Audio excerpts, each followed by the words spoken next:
Bom dia aí a todos. Vamos fazer a abertura do nosso curso de pós-graduação aqui no Legale. Hoje o tema é tutelas provisórias. Nós vamos estudar todas, sem exceção, que vem lá do CPC e nós podemos utilizar aqui no processo de trabalho por conta da instrução normativa 39, né? Então, para quem está acompanhando aí, vai ficar disponível no YouTube. Isso daqui é uma degustação, né? Uma ideia de como funciona a pós-graduação no Legale, que é extremamente voltado para a prática. E quem estiver acompanhando aí vai acompanhar o primeiro bloco. O curso aqui está sendo gravado num sábado, que tem composto aí de 4 blocos. 2 pela manhã, depois tem intervalo e ainda tem mais 2 à tarde. Esse primeiro bloco, então, que vai ficar disponível aí. Então, vamos lá. Meu nome é Custódio Nogueira, faço parte aqui do curso de pós-graduação, sou advogado e nos meus encontros eu procuro colocar o mais próximo possível dentro do dia a dia, da realidade, né? Então é extremamente pontual e vai para o dia a dia esse encontro aqui. E começando então, da onde sai esse negócio de tutela, né? Do poder geral, então, de cautela do juízo. E o que tem de interessante é que da onde vem, então, esse poder geral de cautela não está previsto na CLT. Ou até é possível entender que está, porque o juiz do trabalho, aliás, está até demais, porque o juiz do trabalho ele tem um poder que nem outro juízo tem, que vem lá do 765 da CLT. Então, se a gente lê o 765 lá, o que vai estar constando? Que o juiz do trabalho pode fazer, vírgula, tudo, ponto. Né? O juiz do trabalho ele tem uma liberdade ampla na direção do processo, que é o que está constando lá, podendo determinar qualquer diligência, né? Então, o que é qualquer diligência? Não tem fim para isso. Qualquer diligência é aquela situação em que o juiz, então, levanta, suspende a audiência e faz uma diligência, leva todo mundo junto. Nunca vi isso, mas já vi notícia de acontecer isso. Aqui na segunda região é meio difícil por conta da pauta. Mas juiz de outros TRTs, onde é mais tranquilo, aí é possível fazer isso. E a notícia foi o seguinte: o juiz suspendeu a audiência, recolheu o microfone de todos, advogados e partes, e testemunha, todo mundo que estava lá, recolheu, certificou, ficou com o oficial de justiça, aí fez uma diligência com todos para a reclamada, para ver como que era o ambiente de trabalho, se sofreu o acidente lá, se não sofreu, se tinha escada, se não tinha escada, se tinha isso, se tinha aquilo, do jeito que está sendo falado na inicial e do jeito que está sendo falado na contestação. E aí não deu tempo de arrumar nada lá, e aí ficou aquele negócio, né? Então isso é muito bom, né? Essa é a verdadeira busca da primazia da realidade. Mas nem sempre, aliás, é exceção da exceção da exceção acontecer isso. Mas está dentro do poder geral de cautela, então o juiz do trabalho pode fazer isso? Pode. E especificamente para as tutelas, aí vem aonde? Vem a previsão lá no CPC. E é do 297 em diante. Aliás, até 294, né? E a instrução normativa 39, vocês conhecem a instrução normativa 39 do TST? Que tem o objeto de regulamentar o CPC, regulamentar a aplicação do CPC no processo do trabalho. E funciona bem isso aí, não funciona? Os juízes acabam meio que seguindo, vai orientando todo mundo, né? Então a instrução normativa 39 é dividida em 3 pontos, basicamente. Traz lá os artigos do CPC que não se aplicam no processo do trabalho, os artigos do CPC que se aplicam do jeitinho que está escrito lá no CPC, a exemplo aqui das tutelas, que o artigo 3º da instrução normativa vem dizendo que do 294 até o 311 aplica, e aí aplica do jeito que está escrito lá no CPC, e depois vem os artigos da instrução normativa, referenciando os artigos do CPC que se aplicam, mas não aplicam muito no processo do trabalho, ou seja, que se aplica do jeito que o TST quer. Aí o TST adequou a redação lá dos artigos do CPC do jeito que ele quer, a partir do artigo 4º dessa instrução normativa 39. E aí, então, vai sendo aplicado. E isso tudo, essa instrução normativa, ela é objeto de uma ADIM no STF, para dizer que ela é inconstitucional. E quem entrou com essa ADIM? A ANAMATRA, Associação Nacional dos Magistrados do Trabalho. E isso não é novo não, isso é de 2016. E por que a ANAMATRA entrou com uma ADIM para bater nisso aqui? Porque a ANAMATRA, que é a Associação Nacional dos Magistrados do Trabalho, ela diz que o TST não pode legislar, por conta da separação dos poderes. O TST não tem que criar lei, porque instrução normativa é norma, não é súmula ou J, que o juízo não está vinculado. O juízo pode julgar contrário à súmula, tranquilo. O próprio TST julga contrário à súmula dele. A súmula 60 do TST, ela fala o seguinte, que se prorrogar a jornada, tem direito de receber o adicional noturno e a hora noturna reduzida, se for urbano. Não é isso? Então, o camarada trabalhou das 22 às 7 da manhã. Das 22 às 5, adicional noturno e hora noturna reduzida. Só que das 5 às 7 está prorrogando a jornada, não está? Então tem que receber das 5 da manhã às 6 e das 6 às 7 o adicional noturno e a hora noturna reduzida. Tem que receber? Tem. Súmula 60 fala isso. Só que já tem julgados no TST que diz assim, se a jornada começou meia-noite e foi até às 8 da manhã, então tem que pagar das 5 às 8. Bom dia. Então tem que pagar das 5 às 8. E a súmula fala o quê? Cumprida a jornada noturna integralmente no horário noturno e prorrogada esta, aí é que faz jus. Mas essa jornada não foi cumprida integralmente. Então, o próprio TST julga contra a súmula dele. Pode? Pode, não é vinculante. Então, pode julgar? Pode. 928 do CPC fala que os juízes têm que, entre aspas, obedecer a jurisprudência dos seus tribunais. Mas o juiz não está vinculado, porque não é súmula vinculante. Então, ele pode julgar contrário? Pode. Agora, se for instrução normativa, aí não pode julgar contrário, porque é norma. Então, como é que pode o órgão do TST, né, que é o TST, que é um órgão do Poder Judiciário, está criando lei? Não pode. Por isso que é objeto da ADIM, da Ana Matra, que representa os próprios magistrados que criaram a instrução normativa. Então é bastante interessante isso aí. Né? E o julgamento disso daí, como é que está? Suspenso. Porque o STF parece que está bastante ocupado, a pauta do STF, então ele não está conseguindo julgar tudo, tem que julgar. E aí, então, está suspenso isso aqui. Mas é interessante você saber, né?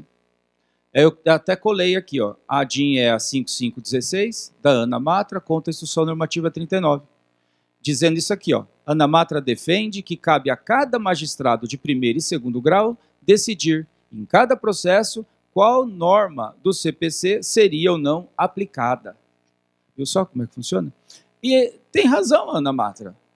Por quê? Porque o TST vai falar se aplica ou se não aplica, ele vai falar como é que se aplica a reforma ou não, mas ele tem que falar, o Poder Judiciário, por meio dos julgados. Quem fala de uma vez é o legislador cria a lei. E aí a jurisprudência vai sendo criada. E quem cria a jurisprudência? O advogado. Quem cria somos nós. Porque o tribunal ele é um órgão reativo. Ele não cria nada. O princípio básico da jurisdição é a inércia. Se não tiver ação, fica lá parado. Né? Então, o tribunal só vai dar ou não dar o direito se ele for provocado. E aí, então, é a grande demanda que tem hoje por conta da reforma trabalhista. Mais do que nunca, precisa de advogado que inventa moda, que crie tese para poder julgar e dizer se toda a alteração que tem aí por conta da 13.467, que é a lei da reforma trabalhista, se isso faz sentido ou não. Né? Mas o que precisa é advogado técnico. E esse advogado é o advogado do reclamante, porque a reclamada não vai criar tese nenhuma. O advogado reclamada está tão ou mais apavorado que o advogado do reclamante. Porque logo que saiu a reforma, os advogados de reclamado ficaram malucos, de alegria. Agora acabou essa palhaçada, essa bagunça, esse monte de pedido. Aí acabou mesmo. E por consequência acabou o quê? O contrato do advogado reclamada com os clientes dele, empregador. Por quê? Não tem ação. Né? Então tem escritório aí de reclamada, está perdendo muito cliente. Está tendo que se reinventar. Porque muitos daqueles clientes que pagavam por mês, que é a advocacia de partido, mas não quer mais. Por quê? Não tem ação. Então por que eu vou te pagar? Contrata um advogado, ele cuida lá do passivo trabalhista e de alguma outra açãozinha que aparecer. Então agora já uns meses para cá, os advogados reclamados estão tudo desesperado. Eu tive numa palestra em que advogado de reclamada, sabe o que é esse advogado de reclamada? 1000%? Ele estava falando o seguinte na palestra dele, que tem que dar segurança para o advogado do reclamante pedir. Eu falei, quê? Aí depois acabou, eu fui lá, você tomou o quê? Você passou a vida inteira falando que era um absurdo, que não sequer justiça do trabalho era para existir, não sei o que, não sei o que, não sei o que. E agora você está falando que tem que dar segurança? Para você ver como a coisa funciona, né? Então, se não tem reclamação, não tem contestação. Não é? Então, e para quê? E como que faz para ter reclamação? Precisa de um advogado que saiba pedir. E hoje é muito difícil você encontrar um advogado técnico que sabe pedir. Por quê? Nós aqui, advogados da esfera trabalhista, sempre advogou assim, né, sempre advogou não de forma técnica. Advogando lá, fazia uma entrevista, tal, não sei o quê, tocava o barco, fazia o pedido, se não der acordo, continua. E se não der nada, meu amigo, não tem problema nenhum, porque não vai dar nada. Não tem sucumbência. Né? O que vai acontecer? Ah, vou perder. Mas e daí? Ué, acabou. Né? Então, ao desembarcar do trem da alegria, que era ser aprovado no exame de ordem, né, o primeiro estação que descia desse trem aí, o trem da alegria da OAB, era a Justiça do Trabalho. Por quê? Porque era a chance de estar advogando, de ter petição inicial, ter audiência, ter um juiz, ter instrução, fazer prova, né? Ter sentença, recurso, uma chance de você experimentar o processo de graça, sem correr risco nenhum, e ainda ganhava honorários. Isso que é a coisa melhor do mundo? Era assim. E quanto tempo foi? Puta vida, a vida inteira foi assim. Mas no cível não era, nunca foi. Né? E aí lá no cível não tinha petição inicial de 20 pedidos e dano moral de 200 mil reais. Não tinha isso aí, porque não tinha espaço para aventura lá, como nunca teve. Petição inicial cível é um pedido, meio. O que você quer? Só esse pedacinho aqui. E agora? Agora a Justiça do Trabalho está assim. Pelo menos para o advogado que tem um pouco de responsabilidade. Agora está assim. Não, ou dá para ficar fazendo um monte de pedido? Não dá. Você sucumbe, e a sucumbência do advogado da reclamada, quem é que vai pagar a sucumbência do advogado da reclamada? Reclamante nada. É o próprio empregador que vai pagar. Porque não é o empregador que vai pagar o que ele perdeu no processo? Aí o empregador vai pagar para o reclamante deposita no processo, não é isso? Depois que está depositadinho lá, o advogado da reclamada vai buscar a sucumbência dele, não vai? Então, indiretamente, quem paga a sucumbência do advogado da reclamada é o próprio empregador. Entenderam? Tanto que, colegas meus aí que advogam para a reclamada, a primeira coisa que os empregadores aí chegou para eles, colocou, foi o seguinte, olha, a tua sucumbência é minha, né? Para a gente manter o contrato. Entenderam aonde chegou o negócio? Você pensa que vender o serviço de advocacia para empregador, para lojista, para empresário, é a mesma coisa que reclamante? Lá o contexto é outro. Tem um empregador bobo. Ele sabe muito bem que ele, pagando a condenação, você, advogado, vai lá pegar a sua sucumbência. Aí ele já acerta isso nas parcelas que ele deveria pagar para você por conta da manutenção do contrato. Né? Não tem bobo no mundo. E brasileiro ainda... Entenderam? Isso aí está acontecendo direto. Né? Então, a gente tem que estar a saber pedir. Quer ver uma coisa super interessante?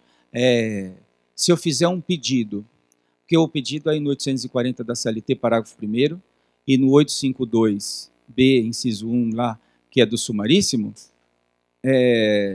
nos dois tem que fazer um pedido certo, determinado, e indicar um valor, não é isso? No sumaríssimo é o valor correspondente, mas é a mesma coisa, tem que indicar um valor. Então eu vou lá e faço um pedido, qualquer um, certo, determinado, e indico um valor. E indico um valor para ele de 40 mil reais. Beleza. Aí vai andar, e vai ter contestação, não sei o que, vai ter sentença, o recurso, seja lá o que for, transitou em julgado, volta para a vara. E aí começa a liquidação de sentença. Liquidou, deu 54 mil reais. Pode acontecer isso ou não pode? Pode, porque aqui na segunda região tem um valor que é arbitrado. Aí depois que transitou em julgado, aí vai fazer a conta mesmo. E aí, geralmente dá mais, não dá mais? Pelo menos a minha experiência sempre dá mais. E aí, a reclamada vai pagar os 54 que liquidou e deu 54 ou vai pagar os 40 que indicou na inicial? Vai pagar os 54, não é isso? Vai pagar os 40. Por quê? O artigo 492 do CPC. O réu não pode ser condenado em quantia superior à pleiteada. Veja, nós estamos aqui em pós-graduação. Só advogado trabalhista que conhece o processo, que está estudando. E aí a gente, 492, e o 141. E aí, então a gente está trabalhando aqui, ó, e as suas iniciais estão sendo distribuídas. Você fez um pedido certo, determinado e indicou um valor? Então, se o advogado da reclamada for ligeiro, a reclamada não vai ser condenada em valor superior do que você indicou na peça inicial. E aí? Aí é azar seu. Por quê? Porque a gente, advogado trabalhista, eu digo isso com todo respeito, mas eu sempre que falo isso, vai ter reclamação lá. Vai falar para o Edinho, pô, mas um professor aí vem falar que não sabe fazer nada? Mas o que é? É o seguinte, ó, nós, que somos advogados do trabalho, não conhece o processo com profundidade que ele exige hoje. Antes da reforma era uma roupa que se usava para ir para a audiência. Hoje é outra, mudou tudo. Hoje você tem que ser técnico, como nunca se exigiu que fosse. Né? Então, quando o legislador colocou lá o pedido certo, determinado e com a indicação do seu valor, não é que é só para você fazer uma continha e colocar lá. Não, você tem que saber o processo, é igual o cível hoje. É o mesmo grau de técnica. E que nós não temos. O advogado de massa trabalhista, advogado trabalhista regra geral não é técnico. Por que ele não é? Porque nunca precisou ser. Porque era tudo no automático. Então você não precisava conhecer o que é um pedido certo, o que é um pedido determinado, o que é um pedido indeterminado. Nunca precisou saber isso. Por quê? Quem aqui litigava no sumaríssimo antes da reforma? Ninguém. É difícil. Muito difícil. Todo mundo, 99% da advocacia é o quê? É ordinário. Aí ordinário você não precisava nem indicar valor no pedido, era tudo a calcular. Tudo a calcular. E aí, vida que segue. Só que não é assim que funciona o processo técnico. Nunca foi. Né? E agora tem que ser o quê? Tudo certinho. Então eu tenho que pensar em fazer, por exemplo, um pedido indeterminado. Quando que vai dar para fazer um pedido indeterminado? A CLT fala que o pedido tem que ser certo, determinado e com a indicação do seu valor. Só que, quando o pedido não for certo, ela não fala o que eu tenho que... quando o pedido for indeterminado, ela não fala o que eu tenho que fazer. Então ela é omissa.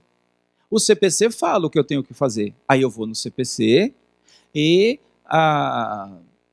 o CPC vai mostrar como é que faz um pedido indeterminado, do artigo 324 lá do CPC. O pedido indeterminado faz assim, assim, assim, assim, sabe? Né? Então, é assim que a coisa funciona. A gente tem que ser muito técnico. E deixar sempre claro na petição inicial que o valor indicado não limita a minha pretensão. Por quê? Porque se você não fizer a observação de que não limita a pretensão, vai limitar a pretensão.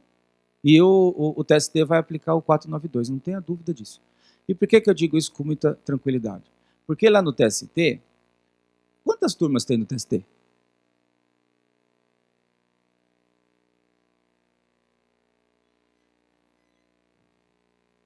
Oi?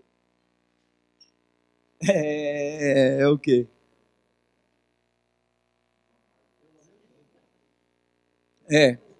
Pelo menos uma. O TST é composto de 27 ministros, previsto lá na CF, 111 da CF. Esses 27, então 24 deles são divididos em turmas, então tem 3, então são 8 turmas. E os outros 3 é o corregedor, o vice e o presidente, aí dá os 27. Então nós temos 8 turmas no TST que julga recurso de revista no dissídio individual. E aí se dessas 8 turmas, 7 das 8 entende que se você fizer um pedido certo, determinado, e indicar um valor, não fizer ressalva nenhuma que aquele valor não limita a sua pretensão, limitou a sua pretensão no valor que você indicou na inicial. Então, a gente tem que tomar muito cuidado com as petições iniciais que você está andando por aí, que você pode limitar a pretensão do empregado no valor que você indicou e causar a ele um sério prejuízo.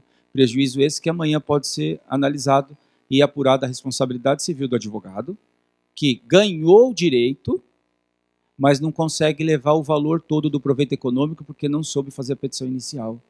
E aí o advogado pode ser condenado a pagar a diferença para ele. Fácil, é só ele buscar esse direito. Então, a nossa responsabilidade ela é enorme. E se não souber manusear o processo, tem que responder por não saber manusear o processo. Você não é técnico? O camarada, você está doente. Tem que operar, sei lá eu o quê, o coração. Aí você vai no dentista, no ortopedista, no psicólogo, você vai no médico do quê? Especialista, não é isso? Você é advogado trabalhista, o camarada te procurou, você entrou com a ação e não deu conta do recado, alguém vai ter que ser responsabilizado, não é?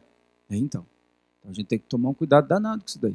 O processo mudou e mudou com uma profundidade que os advogados ainda não entenderam. Tenho certeza do que eu estou falando.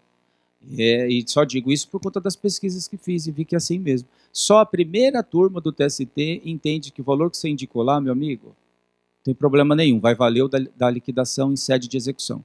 As outras 7 turmas não. Por quê? Por conta do contraditório. O empregador, quando for apresentar a contestação dele, ele vai se defender do que está na inicial. Na inicial você não falou que podia ser condenado a mais. Você fez um pedido certo, determinado, indicou 20 mil, por que ele vai ser condenado a 30 agora? Quando você entrou com a inicial, você colocou ele para correr risco em 20 mil, não foi? Mas como que você quer 30 agora? Por quê? Você tem que fazer uma ressalva, falar que aquele valor não limita a sua pretensão, que na Justiça do Trabalho sequer existe competência em razão do valor da causa, que o valor da causa aqui é só para determinar rito, que aqui tem uma fase de liquidação de sentença, tem que falar tudo isso aí.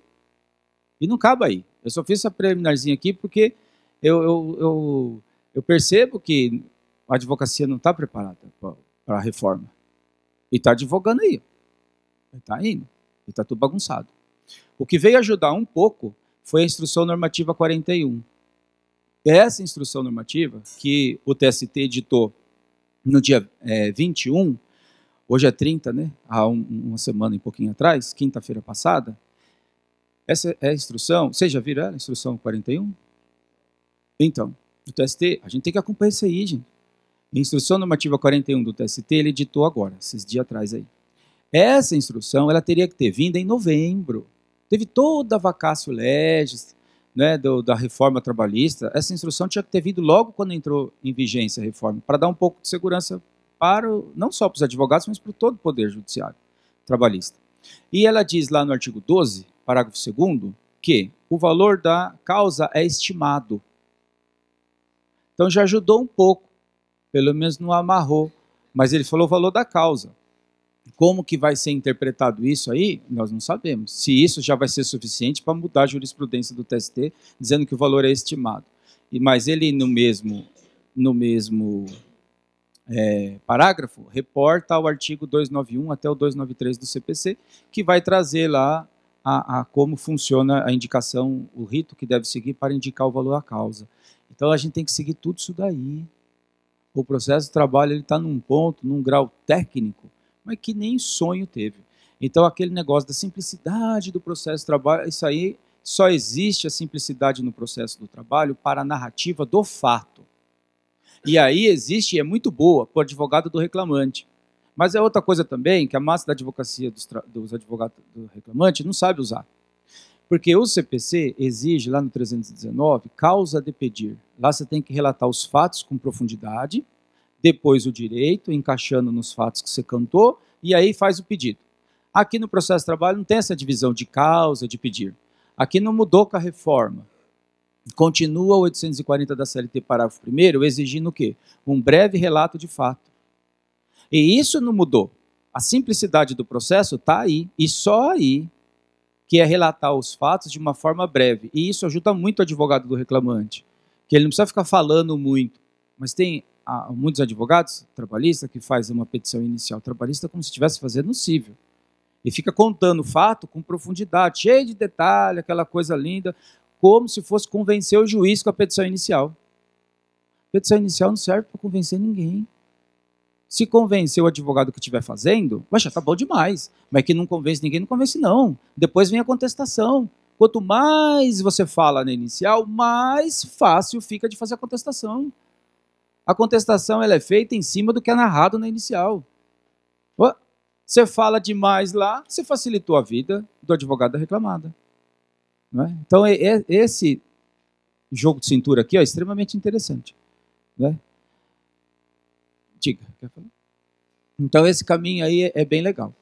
Né? Então, essa é só uma ideia assim, inicial para a gente ter um pouco de noção da profundidade da alteração por conta da reforma trabalhista, profundidade no sentido não só do direito material do trabalho, mas sim e sobretudo do direito processual que faz mudar a conduta do advogado, sobretudo do reclamante, que dá para perceber pela testa franzida de vocês que o negócio é feio. Se tivesse um espelho aqui, vocês iam ficar assustados com o que eu estou vendo. Mas é isso mesmo. E longe de querer aqui ser sirene do apocalipse, como eu já fui chamada, mas não é, não. É verdade. Né? A gente tem que ser muito técnico. O lado bom disso é que o empregador, ele não vai parar de causar lesão ao direito do empregado. Pelo contrário, ele está causando muito mais. E digo que está sendo criado um passivo trabalhista monstro. E que os advogados que estiverem preparados para buscar o direito, para buscar reparar a lesão dos empregados, esse vai ganhar muito dinheiro. Mas ele tem que estar tecnicamente preparado, senão não vai dar. Será que cabe um pedido indeterminado para o adicional de periculosidade? O que é um pedido indeterminado? É aquele que você não tem como determinar o que você quer. Por exemplo, horas extras. Horas extras é um pedido certo. Pedido incerto não existe. Porque pedido incerto é chegar no processo e falar, excelência, então, condena reclamada para nós aí, em alguma coisa. Esse é incerto. Pedido incerto não existe. Todo pedido tem que ser certo. E este pedido será determinado ou não a depender da natureza daquilo que se persegue. Então, o meu pedido é certo, horas extras. Agora eu tenho que determinar o pedido certo. Eu quero 3 horas por dia,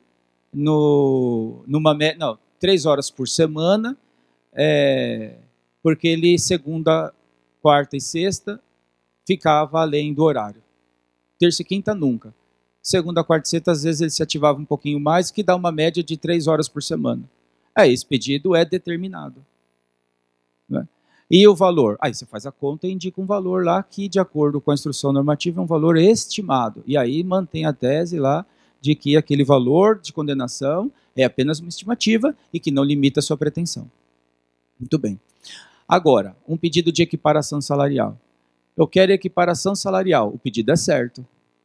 Determinado com José no período de tanto a tanto. E a diferença salarial é R$700. Esse pedido é certo, determinado. Faz a conta e indica o valor. Por outro lado, esse pedido pode ser indeterminado. Por quê? Porque ele é certo, equiparação salarial. Só que ele pode ser indeterminado, porque é com José no período de tanto a tanto. Mas, excelência, eu não sei quanto ele ganha. Eu sei que ele ganha mais, mas eu não sei o quanto. Portanto, a indicação do valor do pedido está prejudicada. Então, eu tenho um pedido certo, indeterminado. Esse não é determinado, esse é indeterminado. Né? E o valor do pedido? O valor do pedido eu tenho que indicar um valor. Porque se eu não indicar, aí é inepto mesmo. Então, ainda que seja indeterminado o pedido, ele vai ter o valor dele. Então, o pedido fica inepto, né? Sem dúvida. E para fazer um pedido indeterminado dessa natureza, o que eu faço? Aí eu vou lá para o CPC, vai ter o artigo 304 e vai dizer lá que para ter o quanto de um pedido e depender de providência que deva ser tomada pelo réu, aí o pedido é indeterminado. Quem tem a escrituração do contrato de trabalho? Não é empregador? Ele que tem a obrigação de guardar isso aí. Cadê? Manda ele trazer lá a CAGED, RAIS, a ficha de evolução salarial do reclamante e do paradigma que a gente está apontando, para ver quanto que o outro ganha. Não chega nem se ainda a inversão do ônus da prova. Porque a inversão do ônus da prova vai depender do que... olha só, quem determina o ônus da prova? Se o ônus da prova é do empregado ou do empregador? Quem determina? Não é o juiz. Quem determina de quem é o ônus da prova é a contestação. Se a contestação apresentar uma defesa de mérito direta, porque ela negou o fato, o ônus da prova é do empregado. Se ela apresentar uma defesa de mérito indireta e, portanto, argue na contestação um fato modificativo, impeditivo ou extintivo do direito do empregado, o ônus da prova é do empregador. E isso está no CPC? Agora está na CLT, artigo 818. Né? Mas então ainda não é caso de inversão do ônus da prova, não. Porque nem veio a defesa ainda.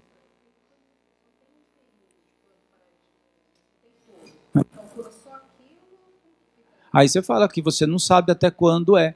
Você sabe que começou em tal dia, em tal momento, a equiparação, mas você não sabe até quando foi. Por quê? Porque isso aí demanda prova. Esse pedido é indeterminado. É a documentação necessária. Né? Então, tem todo esse... É claro que tem muito mais, eu só estou fazendo uma preliminar aqui. Né? Então, isso aí sim, que eu tenho que saber desenvolver. E o 324 CPC vai falar quando você pode fazer um pedido indeterminado. E aí, o que eu fiz estudando isso daí? Num caso meu, eu coloquei lá periculosidade. Periculosidade é determinado ou indeterminado? Por que periculosidade é indeterminado? Não, é 30. Não, é 30. Periculosidade é 30%. Que eu tenho percentual, eu tenho. Mas aí ele é determinado ou indeterminado? Não. Saber se a perícia vai ser positiva ou negativa, não é isso que justifica o pedido ser indeterminado, não. Porque senão não é jogo de azar. Não, porque a periculosidade é 30% sobre o salário base. Você vê como é difícil fazer um pedido? Não tem nada mais difícil no mundo do que pedir. Pedir é a coisa mais infernal que existe para você fazer. Se você pediu errado, você arrebenta o seu cliente. E a tua responsabilidade pode ser apurada. A hora que você vai ver, vai ter colega aí perdendo carteira. A hora que reclamante começar a tomar lambada para valer do jeito que já está tomando, você acha que eles vão ficar quietos? Para não fazer nada, ele vai lá na UAB, você já vai responder na via administrativa. E lá mesmo, se você tiver errado, ele já vai orientar o seu ex-cliente virar autor e você réu, porque ele vai lá buscar uma indenização contra você. E está certo. Lógico que está certo. Porque isso daqui é o exercício de uma profissão. É a mesma coisa que fôssemos médicos, tivesse clinicando, operando os outros aí e matando todo mundo. Você não sabe fazer, vai fazer outra coisa. Ou aprende a fazer. E a advocacia trabalhista está sofrendo muito e vai sofrer muito mais porque não está preparada. E não está preparada porque nunca precisou estar. Porque a realidade era outra. Só que hoje não tem mais espaço. Hoje ou você se arruma, aprende, faz, ou não tem jeito. Não tem mais aquele negócio assim, não, porque eu tenho 10 anos de experiência, eu tenho 15 anos, você não tem nada. Você tem 10 anos de vício, 15 anos de vício. E para arrancar isso vai ficar mais difícil. Quanto mais tempo tem, pior é, porque mais arraizado você está. Então, não tem jeito, tem que mudar. Mas vamos lá então. O adicional de periculosidade é um pedido determinado ou indeterminado? Determinado? Determinado, né? Aí o que eu fiz? Botei na minha petição inicial lá, falei que era indeterminado. Por que era indeterminado? Eu falei, excelência, eu não sei... o pedido é certo. Qual? Adicional de periculosidade. Mas ele é indeterminado. Por que é indeterminado? Porque eu não sei o período, durante o contrato de trabalho, eu não sei o período que ele ficou exposto ao agente periculoso. Eu sei que lá tem um agente periculoso, mas eu não sei se é todo o contrato de trabalho ou parte desse contrato. E não que, eu não sei se lá é periculoso. Não, isso aí não é assim que funciona. Isso era antes. Você ia lá e pedia insalubridade só porque abria a porta da geladeira. Olha que coisa, então, ainda mais tem a luz pega na vista da pessoa, se for de noite então pode derrubar. Antes o processo de trabalho era assim, pede, não era? Agora isso aí acabou, então tem que fazer tudo muito bem justificado. Aí eu expliquei isso aí, falei, o pedido é certo porque eu quero adicional de periculosidade. Só que ele é indeterminado porque no seu período que ele ficou exposto ao agente periculoso, porque eu sei que lá tem agente periculoso, só que no seu período. E juntei decisões de outros casos contra o mesmo empregador, demonstrando isso, que até tal data tinha não sei o que e tal, mas fiz um negócio super bem elaborado. Aí foi embora. E nessa de fazer um pedido indeterminado, nós temos que indicar um valor. Aí também indiquei um valor lá, beleza. Aí veio, o processo fez a prova, o perito falou que era periculoso sim. E durante todo o contrato de trabalho. E como ele continuava trabalhando, aí mandou até incluir na folha de pagamento. Ah, mas beleza. Aí veio a sentença. E o juiz não falou nada do pedido indeterminado, se limitava ou não limitava a minha pretensão. Aí eu embarguei e veio a sentença. Aí a sentença veio bacana, acolhendo, falando que a natureza era essa mesmo, que o pedido era indeterminado, porque não tinha como, desde logo, aí é o CPC 324, desde logo da distribuição, apontar os efeitos do ato ou do fato. Então a gente não sabe se aquilo é periculoso ou não. Ou pelo período não sabe. Eu estou dizendo que é, mas eu não sei o período. E o período só um técnico que vai poder falar. Por isso que o pedido é indeterminado. E aí não deu outra, viu? Fiquei besta de ver lá.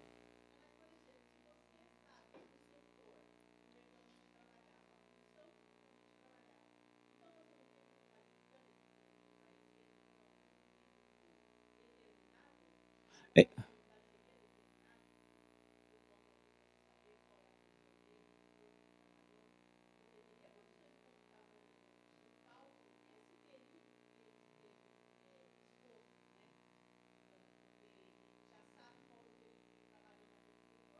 é, esse aí é bem verdade, existe esse caminho. É a tese da reclamada, essa daí, né? Então, é que, além disso, de você ter essa tese e sustentar que você não sabe a exposição, você tem que estudar o caso a caso. Então, naquele caso, até tal data, tinha um negócio lá de depósito de GLP, em quantidade superior à permitida e tal. Só que hoje não tem mais. Então, tem que usar dessa prova para mostrar que, pelo menos naquele período, tinha. Só que tem um outro agente periculoso, que é um gerador de energia. Então, como muda muito a atividade, nesse caso específico, ele não fazia sempre a mesma coisa, trabalhando na mesma mesa. Então, eu não consigo determinar. Eu preciso que o perito que vá lá e diga qual o período. Porque que tem agente periculoso, tem.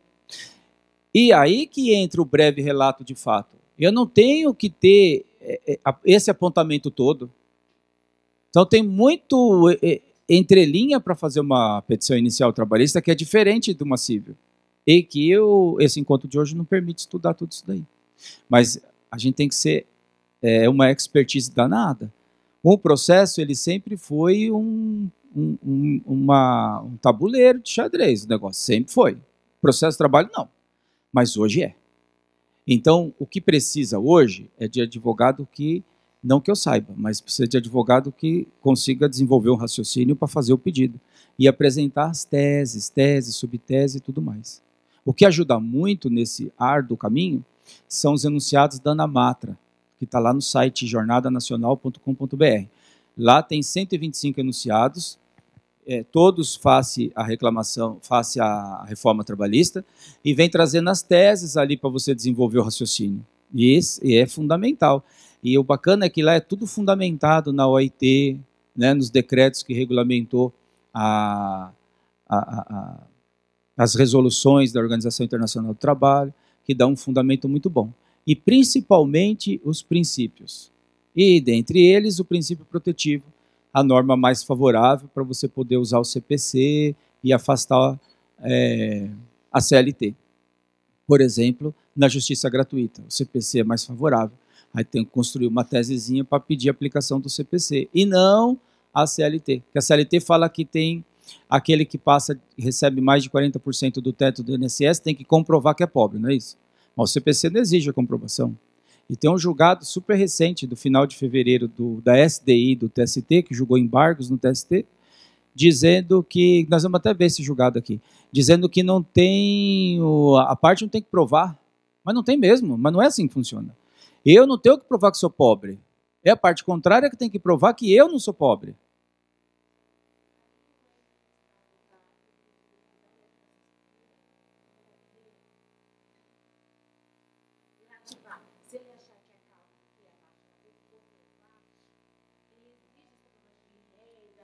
Não, o juiz pode fazer isso.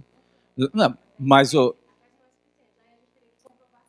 não, o CPC não exige que comprove. Aí você pode falar assim, não, mas lá no civil o juiz exige. Ah, o juiz exigiu, mas o CPC não exige. 99, parágrafo 3º, não exige. A declaração deduzida por pessoa natural presume-se verdadeira. Então não tem que provar que sou pobre. É a parte contrária que tem que provar. Tanto que a decisão do TST foi exatamente nesse sentido. E quanto que o empregado ganhava? 40 mil reais. O juiz do trabalho deu justiça gratuita para ele, o TRT tirou, o TST manteve na turma, aí ele entrou com embargos no TST, levou para a SDI, e a SDI falou que o juiz da vara estava certo. Quem tem que provar é a parte contrária. Que é o certo, né? Só que o legislador inverteu isso aí. Aí você tem que saber fazer a tese para pedir o contrário. Tem muita coisa boa que a gente tem que aprender isso aí, né? Sem a menor dúvida. Mas vamos lá, continuar aqui na tutela. Na medida do possível a gente vai abordando isso porque a gente percebe que é fundamental para nós, né? Precisa ter esse conhecimento aí e na medida do possível a gente vai abordando porque tem tudo a ver com o que a gente está estudando, que é a petição inicial, né? Inclusive aqui vai falar de valor da causa, tem que abordar isso. Muito bem. O juiz, então, competente, né? A competência em razão do local, para onde eu vou mandar a minha tutela provisória. Não é o mesmo juízo que vai receber o processo principal. É o mesmo raciocínio para saber qual é o juízo que vai receber esse processo principal. E o raciocínio é o quê? É o 651 da CLT. Então eu preciso saber para onde eu vou mandar a minha petição inicial trabalhista.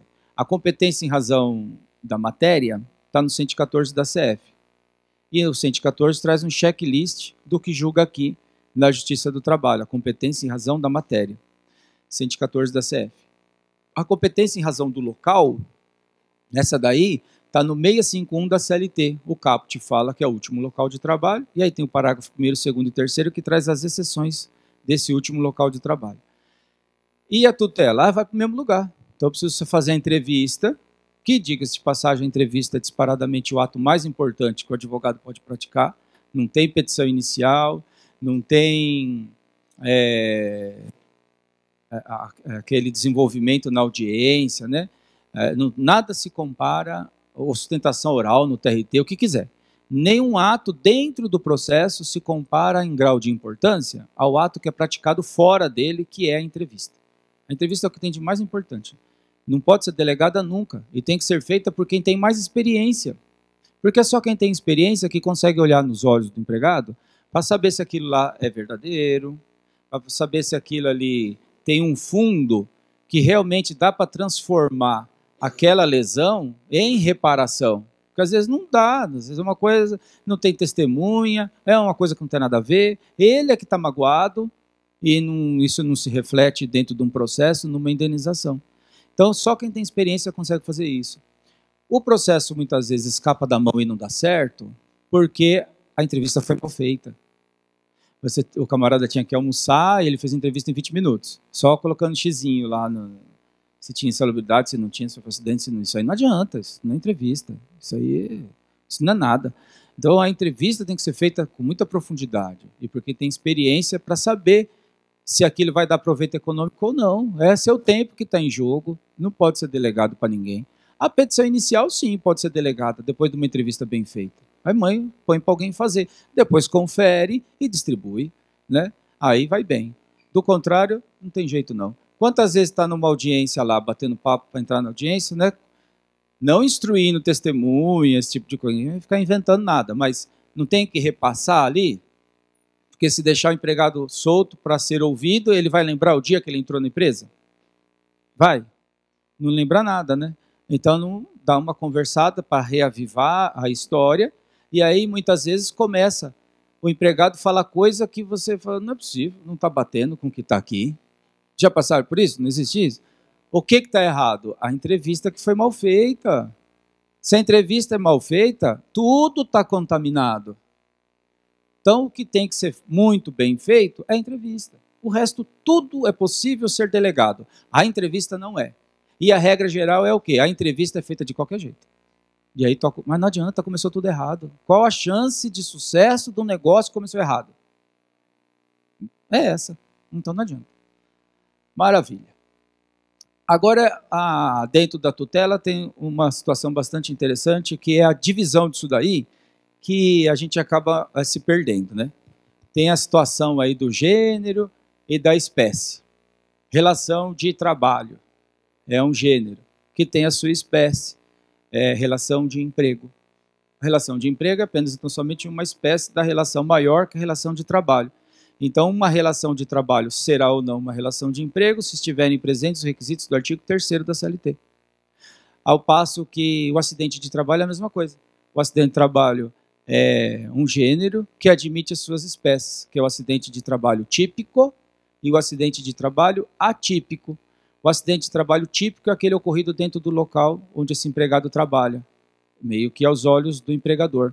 O acidente de trabalho atípico são as doenças ocupacionais, que por sua vez se subdividem em doença do trabalho e doença profissional.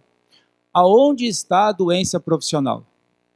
Diga aí, onde está? Vou anotar aqui, mas fala devagar, senão eu não consigo. Onde está?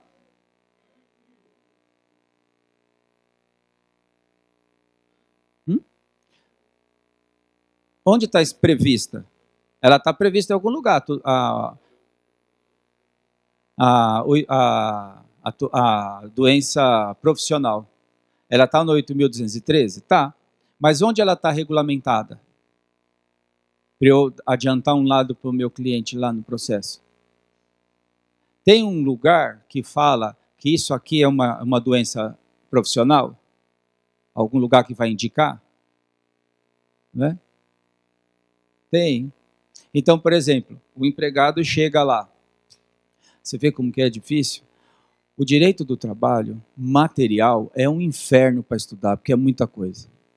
O direito processual era mais tranquilo, porque não tinha tamanha cobrança, porque não tinha honorário de sucumbência e não tinha litigância de má-fé na CLT. Agora, o processo é cobradíssimo e o direito material continua difícil como ele sempre foi. Então tem que estudar pra caramba no processo de trabalho. Então, tem lá um decreto que a gente devia conhecer de cabeça, que é o decreto 3.048 de 99. Esse decreto traz um negócio que chama NETEP, que é o Nexo Técnico Epidemiológico Previdenciário. E aí? Aí o empregado chega lá para você, fazendo a entrevista, e fala que está doente, não sei o que, não sei o que, não sei o que tal lá. E te apresenta um atestado médico, um laudo, um histórico lá. E tem lá a CID, que é a Classificação Internacional de Doença. A CID é uma letra e um número. M54, M não sei o que, L, S, T não sei o que. Ótimo. E aí, o que eu faço com isso aí? Aí eu preciso saber a atividade que esse camarada fazia, a função que ele cumpria.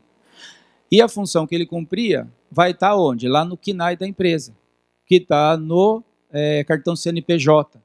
Os 4 primeiros números é a atividade, o CNAE lá.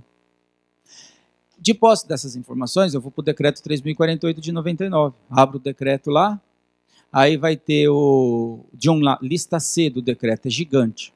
Vai daqui em Manaus e volta o negócio. Aí lá tem lista C, de um lado a CID e do outro lado o CNAE da empresa. Aí você vai lá ver a atividade do empregador, 4 numerinhos. A atividade do empregador achei nesse quadrinho aqui. E vê se a CID está na mesma linha. Se tiver, está dizendo o quê? Que essa atividade gera essa doença. E se o empregado está doente, onde que ele adquiriu aquela doença? E aí? Aí, então, eu tenho o quê? Eu ganhei o processo trabalhista? Não, mas você já tem demonstrado e comprovado o nexo técnico epidemiológico previdenciário. Com certeza, a perícia é inafastável. Só que, de posse dessa informação, e de uma petição de quesitos que vale alguma coisa, que não é aquela petição de quesitos de 8, 10 quesitos, é uma petição mais robusta, fundada no quê? No programa Trabalho Seguro. Conhece o programa Trabalho Seguro? É sociologia, isso aqui? Programa Trabalho Seguro. Como é que você entra num processo de insalubridade, periculosidade, doença do trabalho, acidente, sem conhecer o programa Trabalho Seguro do TST? Aí lá, traz o programa Trabalho Seguro, que está lá no site do TST, uma série de enunciados lá.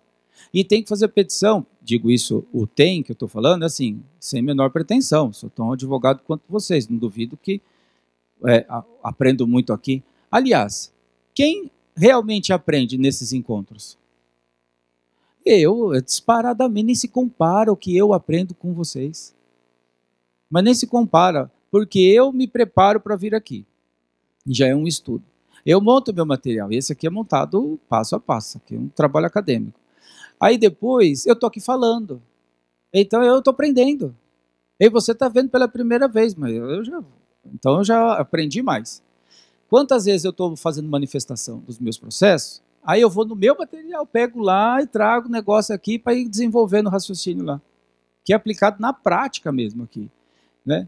Então, o programa Trabalho Seguro ajuda a gente a fazer os quesitos, porque nós não temos um assistente técnico advogando pelo reclamante. Você tem um engenheiro para acompanhar lá? Um técnico de segurança do trabalho? Um médico? Não tem, mas a reclamada tem. Aí a petição de quesito dela é outra, é técnica, porque não é o advogado que faz, é o médico, é o engenheiro lá que faz. Nem impugnar o laudo, o colega lá pela reclamada impugna, porque tem quem faça. E o advogado reclamante? Ele faz 3 quesitos, ou ele espera que os quesitos do juízo vai responder alguma coisa, aí não dá, né? Então, um bom caminho é trabalhar em cima dessa situação que a gente está colocando aqui. O trabalho seguro. E ver qual que é a lesão. E vai em cima da NR. A NR você vai conseguir trabalhar com mais profundidade, porque em cima da NR você vai perguntando para o perito se foi obedecido, se for obedecido tal item, se for obedecido, se foi, se não foi. É super interessante. Sua petição de quesitos vira um monstro. É outro mundo. E o perito vai ter que responder aquilo tudo lá. E não é tão difícil de, nos quesitos, você conseguir demonstrar que existe, por exemplo, com causa, que é um conjunto de causas. O empregado, ele pode até ter uma doença degenerativa. Só que essa doença degenerativa iria se manifestar quando ele completasse 65, 70 anos. E agora, aos 48, ainda muito jovem, né, 50, 52, já manifestou a doença. Agora, antecipou a doença degenerativa dele. Por quê? Porque o ambiente não é ergonomicamente correto. E se não tiver perguntas nesse sentido, o perito não vai responder. E aí você perde. Então, muito, mas muito se perde porque o advogado não está preparado. Mas muito caso é assim. Perde que dá dó. Né? E o Brasil é o segundo país recordista no mundo em acidente de trabalho. Isso porque uma boa parte deles não é comunicado, não tem CAT. Então não tem a estatística com mais grau de assertibilidade, porque nem todos são comunicados. E vai aumentar pra caramba o acidente de trabalho. Aquele que se especializar no acidente de trabalho vai ficar bom, vai ter um mercado melhor ainda, porque com a reforma trabalhista, nossa, vai aumentar muito acidente. Fica à vontade, pode ficar com nós. Muito acidente de trabalho, por que vai aumentar? Porque agora o dirigente sindical pode reduzir para 30 minutos o intervalo intra-jornada. A ausência do intervalo intra-jornada é o grande elemento que faz que ocorra os acidentes de trabalho, por conta da fadiga. Né? 1 hora de intervalo não é porque o brasileiro é mole. Não, 1 hora de intervalo é porque o corpo humano precisa parar. É porque nós não fomos feitos para trabalhar. Então tem que trabalhar um pouco, descansar, não é? E se alimentar. E continuar a jornada. A maioria dos acidentes que ocorrem, dos que estão registrados, sempre se dão, assim, 70%, 80%, dados do Ministério do Trabalho, no segundo intervalo depois da refeição, quer almoço, quer jantar. E agora, se reduzir isso daí, aí é que dá acidente. Porque o reflexo é perdido por conta da fadiga. Então, quem trabalha em máquina operatriz, se não tiver intervalo para a pessoa descansar, se recompor para o segundo tempo da jornada, o acidente de trabalho vai aumentar demais. Só que não tem um advogado técnico que saiba buscar esse direito. Os empregadores não são muito condenados por conta disso. Porque a advocacia trabalhista, autor, reclamante, é fragilíssima, não é frágil. Porque não sabe pedir. E isso e digo mais assim, a grande aposta da reforma trabalhista é justamente em cima da deficiência do advogado, do reclamante, que não está preparado para enfrentar a reforma, não está preparado para apresentar tese, não está preparado para defender o direito, para advogar em cima dos princípios, porque um princípio afasta uma norma, afasta a CF, um princípio derruba tudo. Mas o contrário não. Não é? Uma lei, a reforma trabalhista, ela não derruba o princípio protetivo, mas vem derrubando. Por quê? Porque o advogado não está preparado para pedir. É assustador falar isso. Precisa talvez até um pouco de coragem, mas é verdade. Eu sei que sempre tem gente que fica magoado com isso. Pô, o cara vem falar que não sabe fazer nada. Mas é o que eu vejo. Eu vou para audiência. Não estou falando que eu sei. Eu procuro aprender, eu estudo, eu vou aprender, é o que eu gosto de fazer. Né? Se a minha audiência é 11 horas, 8 horas eu estou lá, porque eu gosto de estar acompanhando, eu quero ver o que está acontecendo, e, enfim, é assim. A grande aposta aí de quem criou essa norma, essa coisa toda, é justamente essa. Porque os advogados do reclamante, para conseguir virar isso daí, é muito difícil. E tem um arsenal na mão. Por quê? Porque a justiça do trabalho, ela não é a justiça especializada. Nós temos 5 justiças, não é isso? A eleitoral, militar e a trabalhista, que são especializadas, a federal e a estadual. A justiça do trabalho, ela é especializada por quê? Porque ela cuida dos interesses do empregador? Não. Ela é especializada, ela não é uma justiça comum, estadual, federal, o que seja. Ela não é, por quê? Porque ela é especializada. E ela é especializada porque ela cuida do hipossuficiente. Então, você tem uma justiça para cuidar do mais fraco.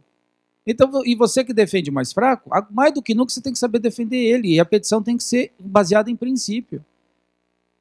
Aí tem lá o caput do artigo 5º, que diz o quê? Todos são iguais perante a lei, não é isso?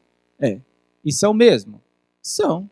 Quando? Quando as partes forem iguais. Quando as partes forem iguais, a lei tem que ser aplicada de forma igual. Onde elas são iguais? Lá no direito civil elas são iguais. E aí aplica a lei em igualdade. Mas aqui elas são iguais? Não, aqui na relação de emprego, empregado e empregador não está em igualdade. Pelo simples fato de que, se tivesse em igualdade, não existiria justiça do trabalho. Ia ser uma vara da justiça comum. Tem a vara da falência, a vara da família, a vara de não sei do que, a vara do trabalho. Não precisaria ser especializada. Aqui é especializado porque cuida de uma parte que é hipossuficiente. E como que coloca o hipossuficiente em igualdade com o empregador? Aplicando ao hipossuficiente o quê? A norma mais favorável. E isso aí tudo a gente tem que argumentar, isso aí a gente tem que colocar nas petições, tudo isso tem que estar presente. Senão não vai dar nada.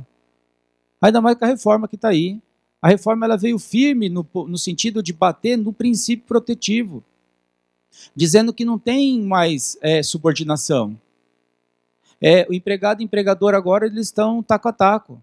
O empregado pode negociar. Mas como que vai negociar se ele é subordinado? Que negociação que vai fazer o subordinado? Se é subordinado, é justamente para que o empregador possa dar ordem, que é o artigo 2º da CLT. Quem é o empregador? É aquele que assume o risco do negócio. Admite, demite, assalaria, dá ordem, porque se não for assim, vira bagunça. Agora, como que aquele que recebe a ordem vai negociar? Não tem isso. E a reforma ela vem nesse sentido.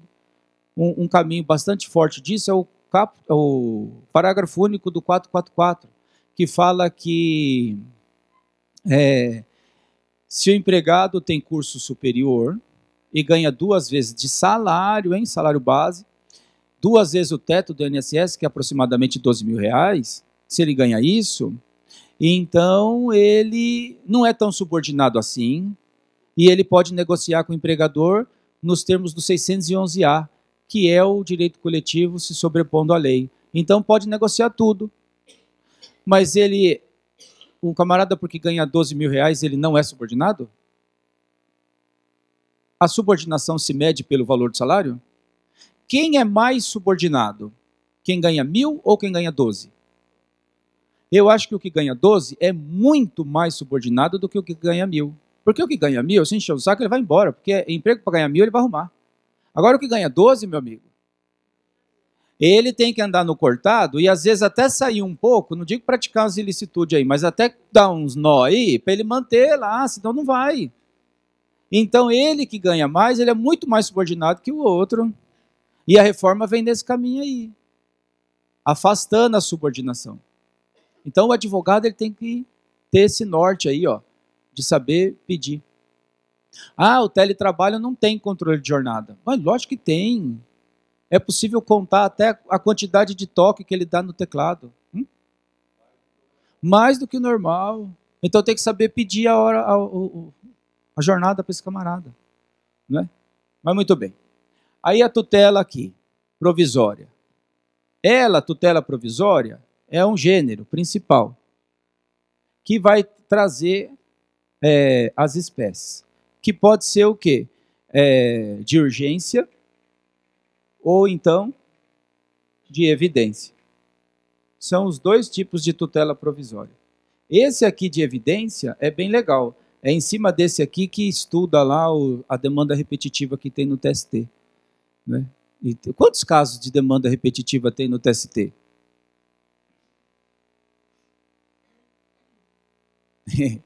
Aqui. Então, e a tutela provisória, por sua vez, se subdivide novamente, que pode ser o quê? Cautelar, que protege o processo, ou de urgência de natureza antecipada. Aí nós vamos estudar todas. Essa aqui, ó, cautelar, é o antigo processo cautelar. Arresto, sequestro, aquela coisa toda. Então hoje não tem mais um processo cautelar. Hoje tem o quê? Uma tutela provisória de urgência de natureza cautelar. Ou de natureza antecipada, que não tem nada a ver com a de evidência. A de evidência é mais um outro ponto, mais específico. E essa tutela provisória ainda pode ser antecedente ou incidental, que aí nós vamos ver passinho, passinho, como funciona cada uma, porque eu gosto de ir bem no passo a passo aqui, né? A antecedente, então, eu posso entrar só com um pedidinho de tutela antecipada, não é? Dentro aqui da tutela provisória, e de forma a pedir só aquilo que está causando o problema, que é necessário que seja resolvido de imediato. E aguardo essa decisão. Depois eu posso, então, complementar e fazer os outros demais pedidos que eu preciso fazer. Ainda essa semana, eu entrei com um pedido desse, porque na convenção coletiva prevê que o empregado que estuda num curso técnico ou superior não pode sofrer alteração de horário. E a empregada trabalhava no turno da noite, o que lhe permitia sair pela manhã e ir direto para o curso. Muito bem. Aí o que o empregador fez? Passou ela para o dia. Agora a aula começa às 9 e ela tem que estar no emprego às 8. Então não dá para ir mais, né? Então já está faltando. Então eu pedi esse aí só esse pedido. E depois o restante, se é que vai ter restante. Né? Mas se tiver outros pedidos, não pede tudo. Se for um calor do momento que você precisa mesmo de uma decisão, aí pede só o que é necessário. E aqui tem outros exemplos. Ó. Gestante, acidente de trabalho, cipeiro, dirigente sindical, para buscar a recolocação, para buscar o retorno dele ao trabalho, a reintegração, o retorno ao trabalho. Então são exemplos, né? Esse do estudante que me ocorreu, porque é bem recente. Aí na medida do possível, se der, eu mostro aqui a petiçãozinha inicial. Ficou bem trabalhadinha também, no passo a passo. Esses são os casos de estabilidade. Por conta da reforma, criaram um novo, que é esse daqui, ó, comissão de empregados. Então criaram essa situação nova que não tinha no processo de trabalho, esse negócio de comissão de empregados, né? Está no artigo 510. Isso daqui é o quê? É a possibilidade do empregado reclamar de alguma situação que está incomodando ele, não no recursos humanos, para ele não se sentir meio que na vitrine ali de estar reclamando, né? Então existe agora essa situação, que é uma comissão para empresas que têm mais de 200 empregados. Então vai ser eleito, e é bem interessante, eleito mesmo, uma eleição, para então eleger esses representantes dos empregados. E uma vez eleito, eles vão ter estabilidade. A estabilidade começa no dia em que se candidatam, Aí vai ter a eleição, enfim, aqueles eleitos, aí eles vão ter estabilidade até o término do mandato e depois mais um ano de estabilidade. E é permitida uma recondução, uma reeleição. E para que serve essa comissão aí? Eles é quem vão receber dos empregados, mas só de empresas de 200 empregados para frente, eles vão receber, então, as reclamações, né? Então, sei lá, um exemplo. O camarada tinha função X. Aí passou a fazer outra função, de chefia, coisa parecida. E ele está contente pra caramba com a função dele lá, fez curso, tudo mais, e agora mas o empregador não aumentou o salário. Já faz 6, 7, 8 meses que ele está lá já, e não aumentou nada. Aí ele vai lá nessa comissão e fala, olha, estou com isso aqui, estou com essa situação, eu não quero ir embora, não quero entrar com ação, não quero nada, eu só queria ver o que vai acontecer aqui. Aí essa comissão leva essa situação para os gestores da empresa, sem passar por nenhum departamento. E esse é o espírito da norma, né? Se vai funcionar, se não vai, não sabemos. Mas o importante é saber que tem esse instituto. Ele se insere, ao lado de outros, no contexto das possibilidades de resolução de conflito na via extrajudicial. Então, o legislador veio forte nesse sentido aí, de trazer a possibilidade de resolver o conflito na via extrajudicial, sem necessariamente entrar com uma ação. Então, tem essa possibilidade de resolver, isso aqui é extrajudicial, dentro da empresa mesmo tentar resolver. Tem N outros, né? N também é muito, né? Mas tem outros, como por exemplo, aquela situação da Câmara de Arbitragem, do 507A, lá da CLT, que fala que é possível, então, agora o empregado que receba de remuneração, não é salário, de remuneração, 2 vezes o teto do INSS, que aí empregado e empregador, ao contratar, já lá no contrato de trabalho, pode inserir uma cláusula dizendo que eventual controvérsia acerca desse contrato de trabalho será dirimida lá na Câmara de Arbitragem, não sei o que lá. Aí não pode ir para juízo, tem que resolver lá se tiver estabelecido a Câmara de Arbitragem, porque depois o 337 lá do CPC, que traz as preliminares da contestação, uma delas é justamente isso aí. Se tiver convenção de arbitragem, o juízo é incompetente, tem que mandar para o juízo da arbitragem. Né? E está errado ou está certo isso aí? A arbitragem do dissídio individual trabalhista. Está errado. Eu acho que está errado. Muito errado, porque a Lei 9.307, que cuida da arbitragem, no artigo 1º ela já traz. Pode ir para a Câmara de Arbitragem. Que dissídio? Que direito? Disponível. O direito aqui é indisponível, porque ele é irrenunciável. Então não poderia nunca ir para a Câmara de Arbitragem. Tanto que antes da reforma, podia. Podia ou não podia? Mas os juízes aceitavam? Sim e não. Eu já tive experiência dos dois, de estar divulgando para uma reclamada, que ela fez vários acordos na Câmara de Arbitragem. Aí, os reclamantes, alguns entraram com ação. Então, tinha uma ação lá, uma aqui, uma lá, tal. E aí eu fui para a Barra Funda na audiência. Aí eu falei para a juíza, falei, excelência, mas aqui já foi pago. Ela falou, foi pago... Como foi pago? Não, aqui já foi feito um acordo na Câmara de Arbitragem. Aí a juíza olhou para mim e falou, doutor, dissídio individual trabalhista, Câmara de Arbitragem? Como quem diz assim, que remédio que você tomou? Câmara de Arbitragem, não tem Câmara de Arbitragem. O máximo que vai valer é o que foi pago lá. Isso se o reclamante confirmar que foi pago. Aí acabou, né? Prejudicou, aí fez um acordo lá, tal, beleza. Outro caso, da mesma empresa, em outra vara de trabalho. Aí eu falei, excelência, mas nesse caso aqui, a reclamada já pagou na Câmara de Arbitragem. Né? Então, inclusive, está lá consignado que nada deve a ele. Tal, não sei o quê. Ah, fez o acordo? Fez. Ô, reclamante, o que você está cobrando? Já empurrou lá para o advogado do reclamante. Falou, não, já está pago. Não tem o que, cadê? Como que foi lá? O juiz perguntando para o reclamante. O senhor estava assistindo por advogado? Estava. O senhor foi pressionado? Não, então tudo bem. Então, o que você quer? Foi assim. Então, dependia do juiz. A maioria deles afastavam Câmara de Arbitragem. Mas não era que era líquido e certo que ia afastar, não. Então já era aceito? Meio assim já era aceito. Mas estava errado? Aí eu penso que está errado. Porque o direito é indisponível. Então não pode dispor desse direito.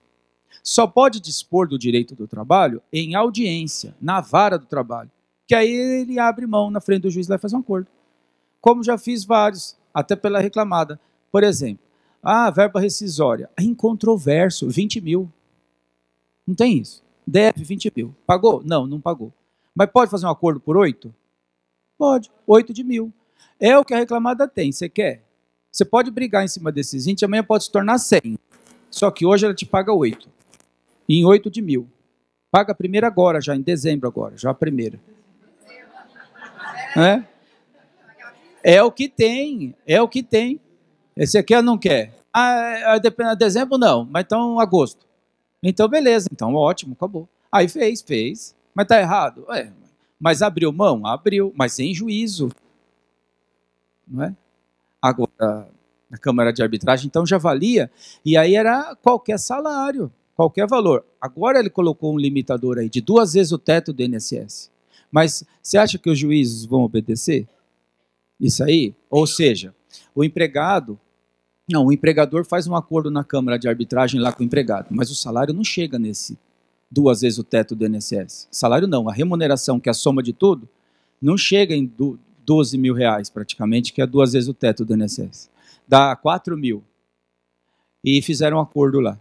O juiz do trabalho vai aceitar, ou porque não chegou lá no teto dos dois, ele vai falar que não vale? Eu acho que a maioria vai aceitar fácil. Pela nova realidade que eu vejo aí.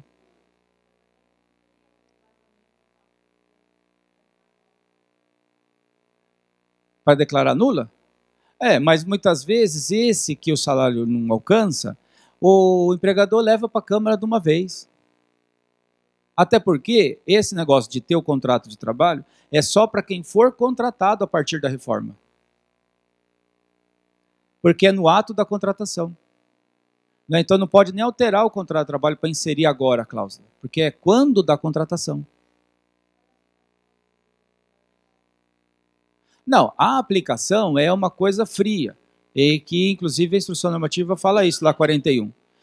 Mas os juízes não vão se limitar a isso. Ele vai ver o quê? Foi lá na Câmara? Foi. Você estava assistido por advogado? Estava. E qual que é o vício? O que você quer reclamar? É isso aqui. Já era assim. Imagina agora que está previsto. Então, onde eu quero chegar é que os juízes não vão se ater a esse negócio de 2 vezes o teto do INSS, não. Homologou lá, homologou, acabou. E aí a gente tem que estar atento na Câmara de Arbitragem. Alguém já advogou lá na Câmara de Arbitragem? É difícil, viu? Porque cada Câmara tem o seu processo. A Câmara de Arbitragem não tem que seguir o CPC. Não tem que seguir o processo de trabalho. A Câmara de Arbitragem segue o processo dela. A audiência é do jeito dela lá. Não necessariamente vai ter 3 testemunhas, se for ordinário. Lá na Câmara tem o seu rito. Aí o advogado do reclamante vai ter que saber como é que funciona. Quem é que vai escolher a Câmara de Arbitragem? O empregador no ato da contratação. Então quem vai escolher é o advogado da reclamada. Ele vai lá porque ele já conhece como é que funciona. Não é que lá ele conhece porque lá vai dar tudo certo para ele. É que ele sabe, se tiver que ter uma audiência lá, ele sabe como é que funciona. O advogado reclamando não sabe nem como é a do Barra Funda? Não é? Exagerando aí um pouquinho. Imagina, vai que apanhar, né, logo cedo. Então você imagina lá na Câmara de Arbitragem, você saber como é que funciona cada uma, você pode cair em qualquer uma lá. E aí você não sabe. A gente nem sabia que lá cada uma tem o seu regulamento. Advogar, coisa de louco. Quem tinha levantado?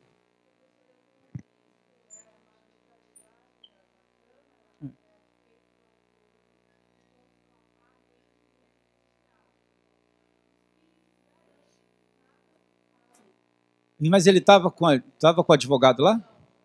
Não, mas aí se está sem advogado, aí dá para... fica menos difícil de tentar afastar. Por que eu digo menos difícil? Porque se não souber trabalhar essa situação direitinho, né, de conseguir demonstrar isso, aí pode se prejudicar. Osso é difícil. Você vê, ele fica lá sozinho, por isso que não pode ir para a Câmara de Arbitragem. Por isso que esse direito ele é indisponível. E tem um julgado do STF que ajuda muito, que é um julgado do PDV e PDI. Plano de demissão voluntária incentivada. Tinha lá o MOJ 307 do TST, que falava assim, que o empregado que aceitasse lá, entrasse no plano de adesão, porque é adesão, não tem como negociar aquilo, né?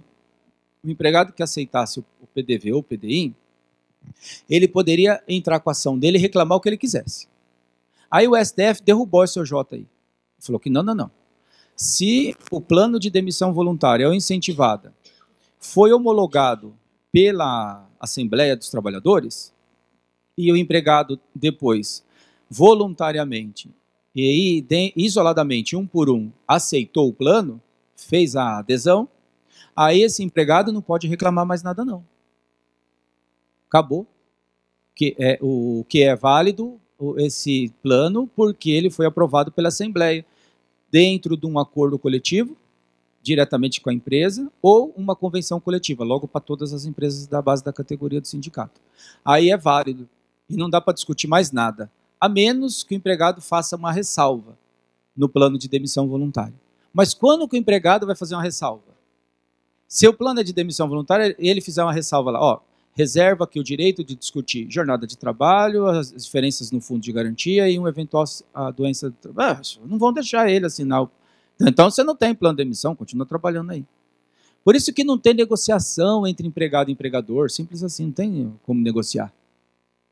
Só que esse mesmo julgado do STF, ele tem esse julgado é enorme. E no item 25 dele, ele fala assim: ainda que tenha uma aprovação no dissídio coletivo, na Assembleia dos Trabalhadores, existe um patamar mínimo civilizatório em que se inclui alguns direitos do trabalho, alguns direitos do trabalhador, que estes sim são irrenunciáveis. Então, o que o STF fez? Foi em 2015. Ele separou de todo o direito do trabalho alguns que ele, STF, entendeu que de fato isso daqui é irrenunciável e que, portanto, estão infensos, né? Não são alcançados pelo plano de demissão voluntária. E quais são esses direitos? Anotação na carteira do trabalho, DSR e os direitos que se inserem nas normas de medicina e segurança do trabalhador.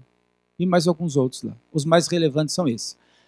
E o capítulo mais importante do direito material do trabalho, aquele que dá mais proveito econômico, aquele que dá mais dinheiro para o advogado, é medicina e segurança do trabalho, porque envolve a jornada do trabalho, envolve acidente de trabalho, típico, atípico, né? A saúde do trabalhador, insalubridade, periculosidade também se insere nesse contexto. Então, o que tem de importante, do ponto de vista do proveito econômico, está reservado e não se submete à negociação coletiva. Inclusive, esse julgado é o fundamento para se utilizar e, então, afastar o 611-A da CLT, que dá aquele poder imenso para o legislador, legislador, né? O dirigente sindical criar a convenção coletiva avesso ao que está previsto em lei. Não é isso? Que está lá, o convencionado valendo mais que o legislado? Então, está aí. Mas e o limite da mão desse dirigente sindical para ele ficar alterando lei dentro do âmbito da categoria? O limite é esse julgado aí do STF. Porque, além de recente, analisou justamente a amplitude da autonomia do direito coletivo, enquanto legislador lá, o dirigente sindical, dizendo lá, claramente, expressamente, que existe um patamar civilizatório mínimo de direitos do trabalhador que são inalcançáveis pela norma coletiva. Não é? Então, aí é que está o pulo do gato para quando, no âmbito da categoria, reduzir de 1 hora para 30 minutos o intervalo da refeição para jornada superior a 6 horas, por exemplo. Então, esse é um caminho. Ou seja, não existe uma só miserável alteração da reforma que não seja afastada por uma tese principiológica. Não existe uma só alteração. E um caminho forte para isso é a consulta lá no site da ANAMATRA dos enunciados, 125 enunciados que tem lá, porque todos têm fundamento na OIT, nos decretos que regulamentaram as resoluções da OIT, que estão valendo, são vigentes, é lei, não é? Então, e base principiológica. Verdadeiras aulas com muita profundidade. Traz a possibilidade do controle de jornada do teletrabalho e muitas outras observações relevantíssimas e que a gente tem que estar atento para saber escrever, como nunca soubemos. Hoje, para distribuir uma inicial, não dá para fazer com pressa esse negócio aí. Tem que ser técnico, estudar, fazer uma pesquisa para ver se essa reclamada já teve outras condenações. Aí fica um negócio bem legal. Essa que eu falei da tutela e que eu distribuí, eu fiz uma pesquisa lá e eu vi que a reclamada já tinha sido condenada justamente por ter trocado o horário de outro empregado. Eu falei, já foi condenado e teve até dano moral, 7 mil. E o TRT manteve. Eu falei, a reclamada é reincidente, não obedece. Então, o que eu pedi? Volta a trabalhadora lá no horário dela. Mas tem que fazer pesquisa. Mas não trabalha danado para fazer aquilo lá. E aí é que está o ponto. Porque para fazer as coisas bem feitas, demanda muito tempo. E se você se entregar de corpo e alma ao processo, como é que fica o dinheiro?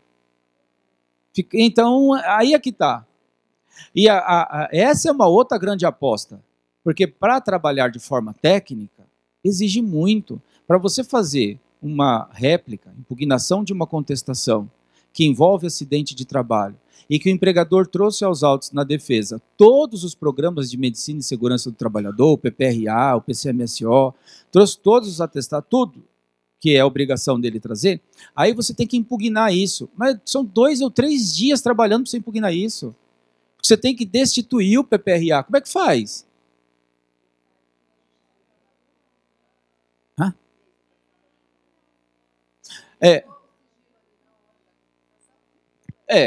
Mas se for, aqui é que está falando da réplica, né, em audiência. Em outros TRT, você falar réplica, ninguém sabe o que é. Eles só falam impugnação, que é impugnação da contestação. Né? Então, mas se tiver acidente de trabalho, a maioria dos juízes, até hoje eu só tive um que não fez isso, mas a maioria cinde a audiência una, né, dá prazo para o reclamante se manifestar em réplica, apresentar quesitos, indicar assistente técnico, a reclamada também. E aí vai marcar a perícia e só depois vai ter instrução. Então você tem o tempo para impugnar. Agora já vi juiz aqui na Barra Funda que ele não quis saber não. Aí eu falei para ele, mas excelência, tem um pedido de perícia aqui. Ele falou, então, eu vou fazer a instrução, aí se eu entender que vai perícia, vai, se não entender, não vai. E se você não tivesse entrevistado o seu cliente lá, que a instrução vai embora agora. E se você não traz testemunho? Tem colega aí que vai para uma audiência una, porque tem pedido de perícia, ele nem avisa para levar testemunha. Fala, não, vai adiar, porque tem prova técnica. Ah, mas você pega um juiz que não adia, viu? E aí? Aí entra lá. Às vezes o reclamante chega lá, desiste, e aí? Aí aproveita essa audiência aqui para ter a instrução. E você está sem testemunha lá. O reclamado está sem testemunha, acreditando que ia adiar por causa da... Outra que eu já vi, a audiência inicial, o juiz vai ouvir testemunha na audiência inicial? Não, é só para tentar acordo junto à defesa. Mas na inicial o juiz pode ouvir as partes? Pode. Aí você não conversou com o reclamante, não repassou o caso, não fez nada. Não instruir, não estou falando instruir. Até porque não faz instruir. Com um processo desse, você vai ficar criando moda hoje, com litigância de má-fé e tudo mais. Então tem que ser o processo mais honesto do que nunca, que é o que sempre deveria ter permeado o processo. Aí então, você não conversa com ele lá para saber, escuta, que dia que você entrou? Quando você saiu? Quando você ganhava? O que acontecia? Não, não fez nada. Aí senta lá, o juiz pergunta para ele, audiência inicial, filho de Deus, quando que você entrou na empresa? Eu? Aí fica lá com aquela cara de quem caiu da mudança. Você não sabe? Ele nem lembra. Aí fala data errada. Foi mais ou menos 2013. No primeiro semestre ou no segundo? No terceiro. Ele nem sabe o que é semestre. Na cabeça é terceiro mês, sei lá, eu. É porque o advogado, braço curto advogado, diga. Hã?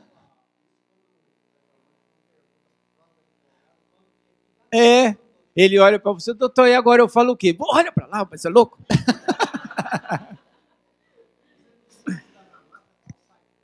jornadanacional.com.br. Esses enunciados aí, se você entrar no site da Ana Matra, você não acha nada. E o enunciado é dela, está nesse site específico. E ele, a hora que você entrar lá, ele tem duas abinhas no meio assim. A de cima, você tem acesso aos 125 enunciados de uma vez. Na de baixo tem os 125 enunciados. E dentro deles tem um pontinho para você clicar lá, que abre a tese que o desembargador, o ministro, o membro lá do Ministério Público, criou a tese. Aí é a tese bacana. Era tudo que a gente ia demorar uns 6 meses para escrever, já está lá, você pega e põe na inicial. Adequa, né? Mas a tese está ali, com os fundamentos e tudo mais. Esses enunciados, ele compõe uma base doutrinária, uma fonte doutrinária fortíssima para a gente desenvolver o raciocínio. É muito válido. Olha, outros exemplos aqui de tutela que a gente poderia pensar. Restabelecer plano de saúde. Espera lá, gente. O que você passa aí? Não, tem que esperar só um minutinho, porque a gente vai até 10h30, porque está gravando aí vai sortear um curso para vocês aqui. Então espera um pouquinho aí que esse café vai ficar mais doce. Restabelecimento do plano de saúde. Como que é essa situação? O contrato estando suspenso, contrato de trabalho suspenso, pode conseguir aí um restabelecimento do plano. Quando que o contrato está suspenso? E mais o outro requisito.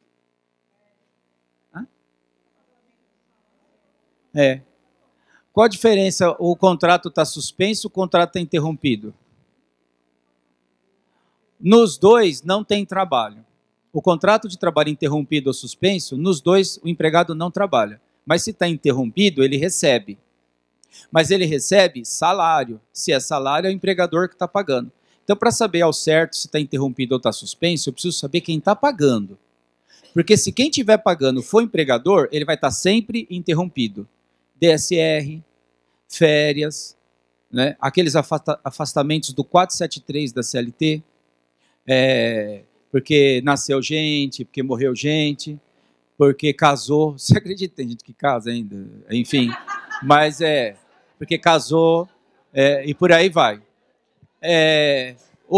Esse é a hipótese de interrupção. Essa é a hipótese de interrupção de contrato de trabalho. Agora tem as hipóteses de suspensão. De suspensão, o empregado também não trabalha, mas não recebe. Exemplo,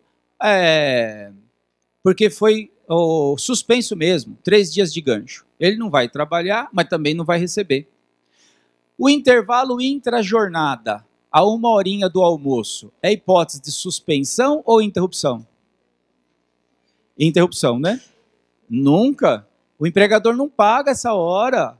Isso é hipótese de suspensão do contrato de trabalho. O horário do intervalo não entra no cômputo da jornada, não é remunerado. Então, é suspensão. Outro que é suspensão, o acidente de trabalho, do 16º em diante. Porque o empregado não vai trabalhar. Mas ele vai receber. Mas aí ele está recebendo benefício. Quem está pagando não é o empregador. Para saber se está interrompido o suspenso, eu preciso saber quem está pagando. Se for empregador, aí está interrompido. Os 15 primeiros dias do acidente de trabalho, quem paga? Aí está interrompido. Do 16º dia em diante, suspenso. Por isso que a súmula fala suspenso. Ela vai falar da suspensão. Olha aí, ó. Não obstante suspenso o contrato de trabalho. O empregado não está trabalhando, mas está recebendo. Mas quem que está pagando? O INSS, porque está suspenso, senão seria interrompido aqui.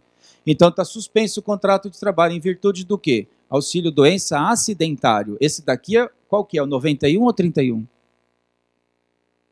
Esse é o 91. Se fosse 31, é auxílio-doença comum, que é o febre amarela, qualquer coisa que não tem nada a ver com o trabalho. Ou então, aposentadoria por invalidez. Aposentadoria por invalidez também hipótese de suspensão, porque o INSS está pagando e o contrato não foi cindido, não foi rompido, não acabou, não foi rescindido o contrato de trabalho. Né? Então, continua aquela circunstância da invalidez lá. Então, isso daqui, se o empregador retira, Então, o empregado vem trabalhando lá e tem o plano. Aí ele sofre um acidente de trabalho ou aposentadoria por invalidez, está afastado. O empregador vai e rompe o plano. Aí entra com um pedidinho de tutela provisória, de urgência, e pede o restabelecimento do plano. Pronto, tranquilo. E se ele agora, quando na ativa, não tinha o plano, porque o empregador não dava. Aí depois que ele afastou, porque ele sofreu um acidente de trabalho, está lá 2 anos e meio afastado, aí o empregador resolve dar o plano de saúde para os empregados que estão na ativa. Vai alcançá-lo? Entenderam? Vai alcançar ou não vai esse empregado? Ele vai ter direito do plano porque ele está afastado? Não, né? Ou sim? Depende. Depende é o maior migué do mundo, né? Tá sempre certo. Vocês vão até fazer uma prova, que eu acho que ia ser hoje, de aquela prova de metodologia, mas foi substituída por vocês vão fazer um trabalho. É isso. Como o contrato está vigendo, ele vai ter os mesmos direitos, ele não vai ser prejudicado, não. E se o empregador não der, peraí, gente. E se o empregador não der porque a regra não dá, o que vai acontecer? Entra o advogado com o pedidinho de tutela lá para restabelecer o plano. Ô Mari, pede lá para subir, né? Por favor. Obrigado. Aí, então, é dessa forma que a coisa funciona, né? Como é que vai resolver isso aí? Então, o advogado entra com o pedidinho de tutela provisória e restabelece o plano. Até aí legal, né? Mas agora vem uma coisa que interessa. E quanto é que você vai cobrar? Porque aqui não tem 30%. Vai restabelecer o plano para ele. Beleza, restabeleceu. E aí, você chupou o dedo? Porque é fácil fazer isso aqui? Não, você vai ter que fazer um pedido de tutela, bacana, fundamentar e tal. Quanto que cobra? Aí você tem que pensar nisso aí, quanto que você vai fazer. Sabe uma coisa que é interessante a gente ter no nosso contrato? Uma coisa que está acontecendo aí, ó. Quando nós, então, recebemos a procuração, para representar esse empregado nesse processo, e tudo que decorrer dele. Aí o empregado não foi à audiência que deveria ter ido. Não foi na primeira audiência. O juiz tinha que fazer o que esse juiz aí? Arquivar. Mas antes de arquivar, ele tinha que fazer o quê? Dar multa? Ele tem que dar o prazo para justificar os 15 dias. E o motivo da justificativa tem que ter algum detalhe nesse motivo aí? Ou que motivo que é esse aí? A Lagoa Barra Funda não deu para chegar. Justificou a ausência? De jeito nenhum. Torre A, Torre B. O reclamante está lá na B e você está na A. Os dois estão no mesmo andar, mas o povo fica pulando lá, fecharam o negócio, não passa para lá, não passa para cá. E o juiz quer saber. Estou arquivando, doutor. Mas excelência, está do outro lado. Então, qual a parte do arquivando que você não entendeu? Aí ele não quer saber. Já passaram por isso? Arquiva e acabou. E aí você vai justificar que ele estava para o lado de lá e o negócio era para o lado de cá? Isso é um motivo justificável? Não, porque o legislador foi maldoso.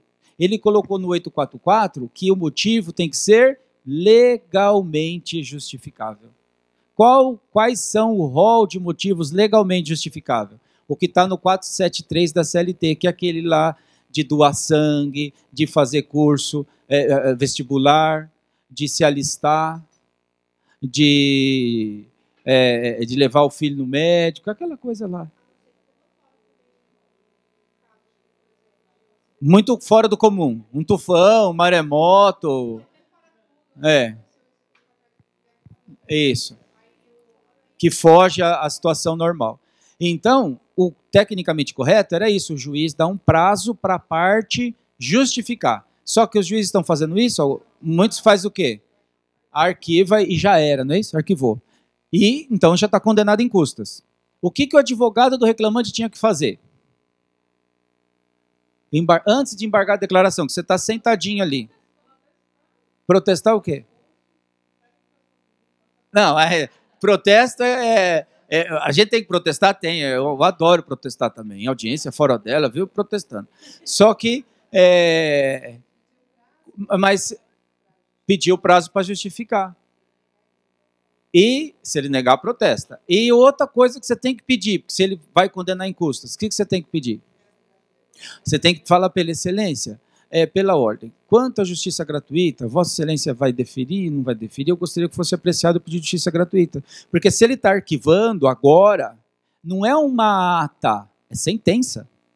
Está pondo fim no processo sem resolução de mérito, é sentença. E os advogados, o juiz está condenando em custas, o advogado não fala nada. E aí? O juiz não deu justiça gratuita. É.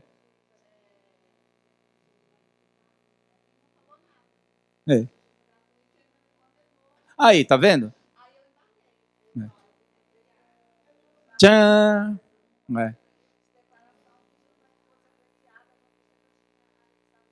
Isso. E ele apreciou? Não deu. Então tá bom. Aí, mas precisou de embargos de declaração. O ideal era ter feito o quê? Na hora, já chegar junto na audiência. Aí depois eu termino essa história que vai acabar triste. Mas como tem um intervalo, né? A Neide está aqui com a gente, colaboradora do Legale. Bom dia, professor. Aqui, um abraço com a Neide é igual recurso extraordinário, não tem pressa. Bom dia, pessoal, tudo bem? Eu fui chamada aqui porque vai ter um sorteio do curso de formação. Vai ser um sorteio. Não, vou fazer uma pergunta. O curso de formação do advogado trabalhista é um curso comigo aí, se tiver paciência para aguentar isso. São 30 horas de duração. Começa na entrevista do reclamante e vai até o levantamento dos honorários. Passa por toda, fase do conhecimento inteirinho e fase de execução. De inicial, entrevista, tudo, procuração, contrato de honorários, é completíssimo. O termo dele é formação, porque forma mesmo. Ali é bem no passo a passo, bem devagar, do jeito que eu gosto de fazer. Já viu? Né? Ah, tá. Ah, e tem toda quinta-feira, né? Isso, toda quinta-feira tem sessão da tarde com o professor, pode? Toda quinta-feira, tá fechada? Toda quinta-feira tem sessão da tarde, começa às 15 horas, 3 horas da tarde, vai até às 5 ao vivo, e vocês podem estar interagindo, mandando pergunta, é super legal, né? O programinha é legal. Então, vamos sortear. Uma só? Um para cada um também, aí... Um para cada um, não é não. Não, peraí. Querem uma para cada um, então tem que me convencer, senão eu não dou. Me convençam. Olha só, gostei. Parabéns. Se você quer gostoso. Convenceu. Todo mundo. Vamos tirar uma... todo mundo vai me dar um abraço e vai tirar uma selfie. Aí você vê. Então, fechou? Então, vou dar uma bolsa pra todo mundo. Fechou. Mas um pra todo mundo mesmo? No duro? Gente, depois eu nem falei nada lá embaixo. Agora tá gravando? Pelo amor de Deus. Oi, meu amor. Não vejo. Tô bem, você? Tô feliz, já ganhei. Já ganhei um abraço. Tá terminando hoje, né, esse curso. Gostaram do curso, gente? Gostaram do curso? Então eu vou pedir uma salva de palmas pro professor Custódio. Ai. Eu dou um abraço. Só para ganhar mais um abraço. Então pronto, eu vou dar uma bolsa do formação para todos os alunos. Caramba. Obrigada. Também ganhei. A Neidinha quebrou tudo, hein, Neidinha? Oi? O curso é online. Esse curso é online? O curso é online, gente, online. É bem bacana, Mas aí é eu longo pra vou caramba. pegar um e-mail de vocês. Vai sair pro intervalo agora? Vamos. Então, na volta do intervalo, eu vim aqui com uma fichinha. Cada um vai preencher, me entregar e eu vou entrar em contato com todos vocês. Tá bom? Valeu. Aí o professor Custódio aí nós vamos ver. resolve. Para quem está em casa aí, esse é como funciona a nossa pós-graduação do Legale. Ela é presencial e tem também online. E tem uma promoção aí, não tem? Uma promoção para pós-graduação? Tem um negócio louco aí? Pós-graduação, isso mesmo, pessoal. Até dia 15/7 vai ficar o valor da pós 12 parcelas de R$ 79,00. E a gente ainda tem um processo seletivo para pós-presencial de todas as turmas, trabalhista, previdenciário, tributário. Então, vai ser dia 21 agora. Já faz a inscrição, para quem for fazer a inscrição, a gente ainda libera o valor de 12 de R$ 79,00. 12 de 79, pós-graduação com habilitação, docência superior, curso completo, imagina isso. Né? É por conta do aniversário do Legale. Está fazendo quantos anos? O Legale vai completar 16 anos. Colocaram 15, mas o ano passado foi 15. Esse ano o Legale já faz 16 anos, gente. E eu tô aqui há 8 anos. Olha. E o Legale já é mais velho que a Neide. Né? Isso mesmo. Fala sério. O curso presencial mesmo? Tem um, vai começar dia 10 agora, que tem um que está andando, é a Advocacia do Reclamante. Então é terça, quarta e quinta. 10, 11 e 12 e depois 17, 18 e 19. Aí esse aí a gente trabalha o pedido indeterminado, tudo lá com bastante vagar, né, com modelo, tudo, aí fica bem bacana. E é caríssimo esse curso aí. Vocês querem que eu pego a divulgação do curso? Esse daí naquele curso social? Então, aí eu pego a divulgação. Porque no Legale falava antes curso grátis. Agora não é mais, o curso é social. O que é isso, curso social?